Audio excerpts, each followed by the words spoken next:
సుమన్ టీవీలో మీ personal and business promotions కోసం కింది నెంబర్కి కాంటాక్ట్ చేయండి. ఈ రోజు మార్నింగ్ 15/12/2024 తేదీ ఉదయం ఎస్ఐ గారి దగ్గరికి రాబోయే సమాచారం మేరకు ఎస్ఐ గారు వారి సిబ్బంది కందుకూరు అండర్ బైపాస్ వద్ద ఒక మనిషిని గుర్తించడం జరిగింది.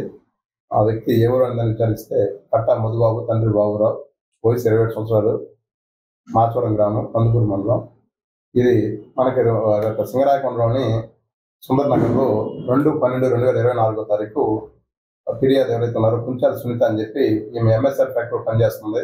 మార్నింగ్ 8:30కి తాళం వేసుకొని ఎంఎస్ఆర్ ఫ్యాక్టరీ వెళ్తుంది. ఈవినింగ్ 4:30 వాళ్ళ బాబు చూస్తే తలుపు బాగా కొట్టి వాళ్ళకి కొంత ప్రాపర్టీ పోవడం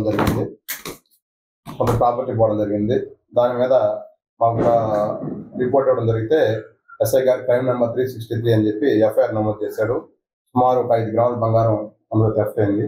దాంట్లో మనకి ఫింగర్ ప్రింట్స్ రావడం జరిగితే ఫింగర్ ప్రింట్స్ ఆధారంగా మనం ముద్దాయి గుర్తించడం జరిగింది. ఆ కేసులో ఎస్ఐ గారు ఎఫర్ట్స్ చేసి వారి సిబ్బందితోటి ఈరోజు ఈ కేసు ఇతను విచారించగా ఇదే కాక కొన్ని నేరాలను ఒప్పుకోవడం జరిగింది.